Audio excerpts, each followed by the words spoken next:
Olá, pessoal. Vamos abrir agora o nosso capítulo 4, Industrialização e Urbanização, partes do mesmo processo. A Proeva preparou o material de acordo com o material do livro de vocês, ok? Então, vamos à nossa primeira parte. Nós temos processo de industrialização no Brasil.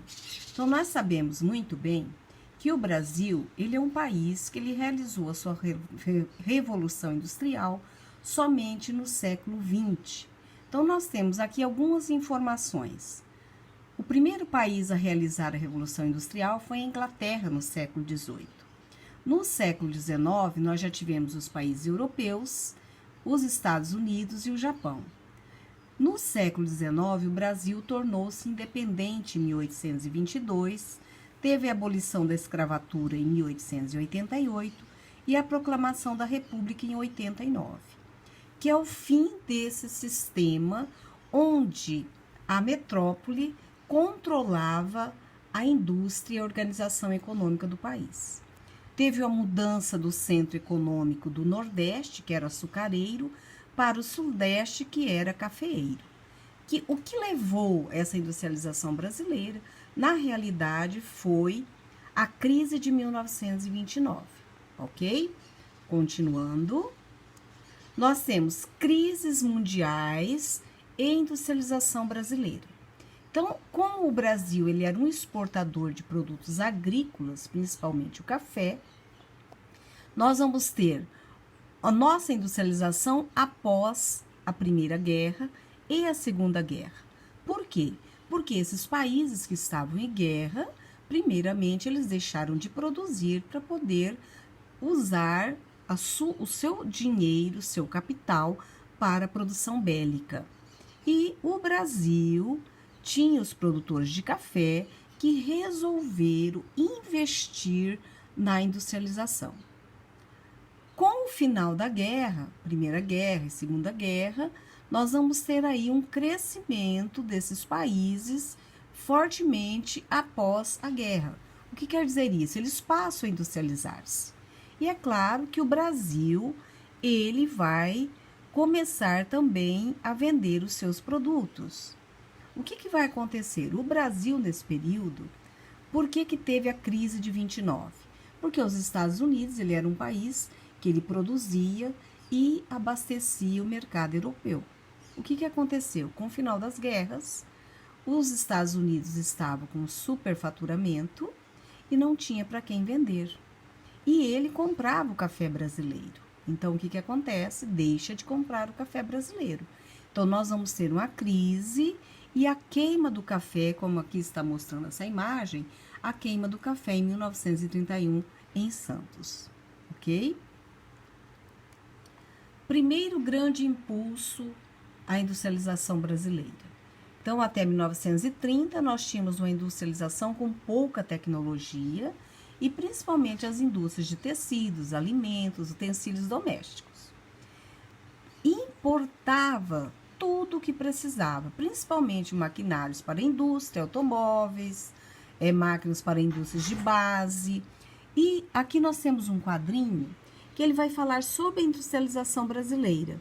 A primeira etapa, que era proibido, em 1930 a implantação, de 30 a 56 a Revolução Industrial, e em 56 em diante nós vamos ter a internacionalização, quer dizer, o Brasil passa a fazer parte do mercado global. E aqui nós temos uma imagem do que era a economia do território brasileiro do século XIX, ok? Vamos continuar.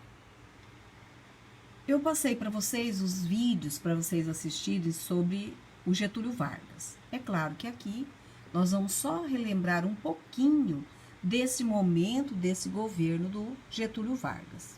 Então, nós vamos ter aí o Instituto Brasileiro do Café, o Instituto do Açúcar e do Álcool, o Conselho Nacional do Petróleo, as centrais hidrelétricas do Rio São Francisco, a campanha do soldado da borracha, a Superintendência da Valorização da Amazônia, Departamento Nacional de Pesquisa Mineral, Usina Siderúrgica de Volta Redonda, Companhia Vale do Rio Doce e Fábrica Nacional de Motores. Então, nós vamos observar que o Getúlio Vargas ele passa a ter aquele processo de deixar de comprar, de importar e transformar o Brasil num país industrializado.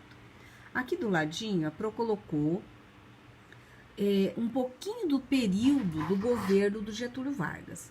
Como foi? Então, ele teve o governo provisório, o governo que ele foi eleito, não é?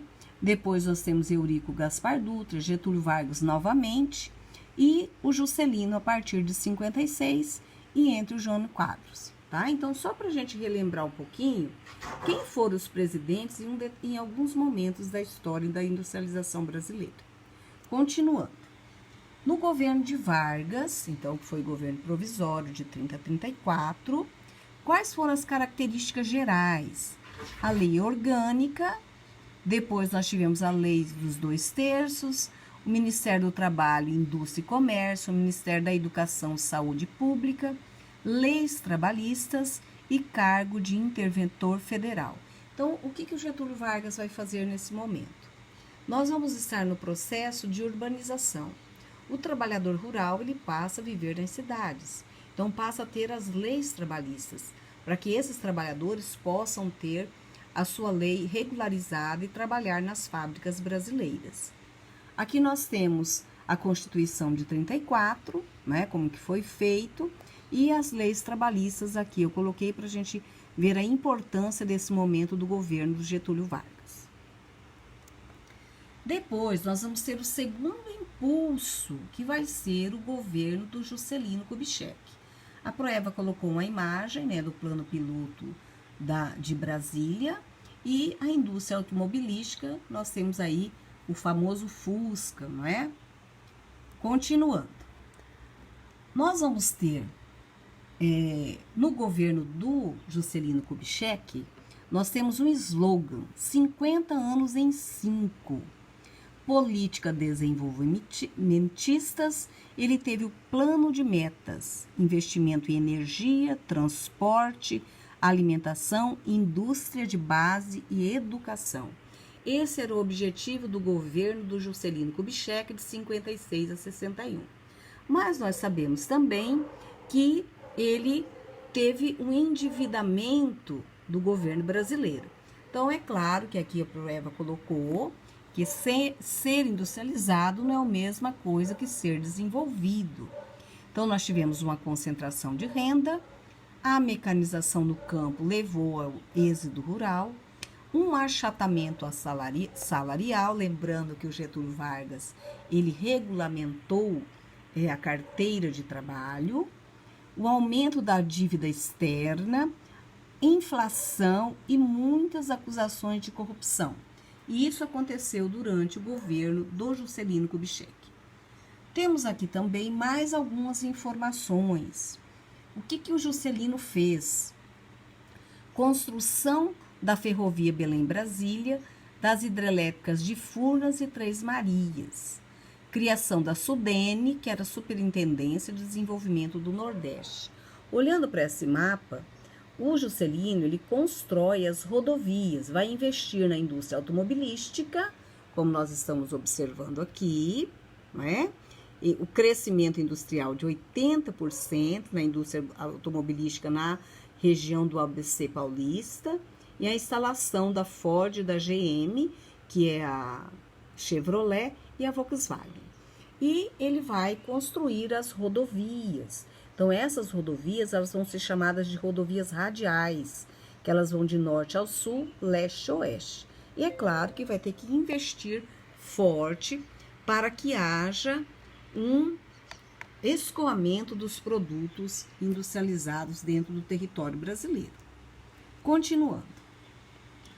O Juscelino, então, vai construir Brasília, né, a construção de Brasília de 56 a 51, transfere a capital para a região central, para poder ter uma desconcentração industrial e populacional da região leste, e também por defesa de ataques estrangeiros da região central.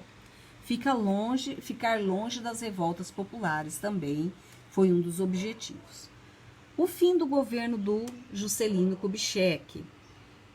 O governo gastava mais do que arrecadava, os preços subiam mais do que os salários, greves consecutivas ocorridas e na política tinha maioria no Congresso.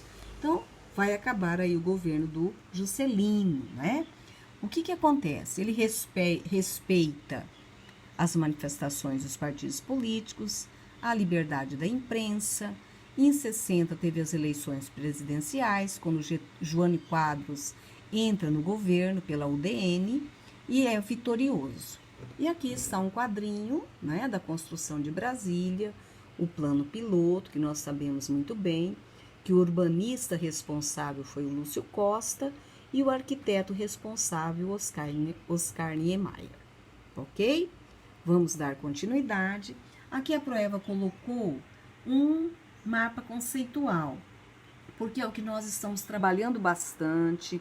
Indico para vocês que vocês também façam isso com o material que nós estamos estudando.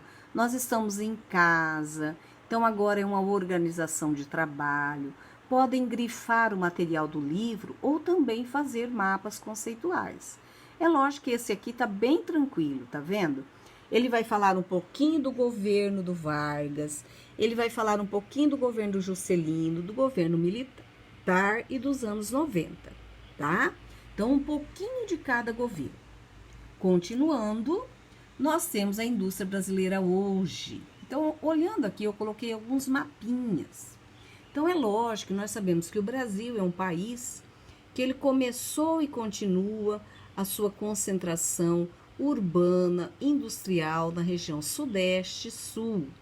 Nós já estudamos que o Brasil tem região centro-sul, então onde a economia ela é mais forte, onde está melhor preparada, com a infraestrutura melhor, para que haja esse processo de industrialização. Temos problemas nessas regiões? Temos.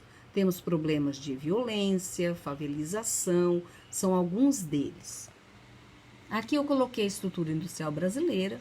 Então, se nós já estamos realizando a nossa terceira revolução industrial, nós temos uma participação da indústria 25% no PIB. O que é o PIB? O Produto Interno Bruto de uma nação. É toda a riqueza do setor primário, secundário e terciário, só para dar uma revisadinha. Continuando. Aqui nós temos de novo, né, a concentração das indústrias de madeira e mobiliário, indústria têxtil, máquinas e equipamentos e minerais não metálicos. A concentração industrial, se vocês observarem, ainda está no centro-sul. Aqui a desconcentração industrial. Então, as palavras-chave, incentivos fiscais. O que os governos, tanto o governo federal como governos estaduais, eles estão facilitando as empresas, as grandes empresas nacionais e multinacionais, para que se instalem em outras regiões do Brasil. Porque se vocês observarem, nós temos aqui o Sudeste, ele tem uma grande concentração de indústria. Mesmo que tenha tido uma queda, ainda é muito superior às outras regiões brasileiras. Então, você vê aqui o Norte, que foi durante o governo militar, que teve a criação da Zona Franca de Manaus, mesmo assim nós não temos uma industrialização significativa.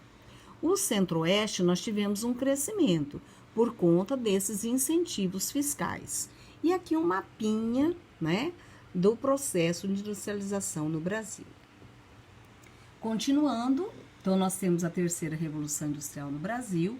Eu coloquei 2 mapas aqui para vocês, mostrando os centros de tecnologia, que são as universidades, o INPE, né, o ITA, que são centros de tecnologia, onde tem o desenvolvimento em pesquisa, o desenvolvimento na tecnologia de ponta, para parar de depender das economias centrais, como Estados Unidos, economia europeia, chinesa e Japão, ok? Então, nós temos aqui o Parque Tecnológico, vou mostrando aqui para vocês, né? Todos os parques tecnológicos de Uberaba, de Tecnopolo de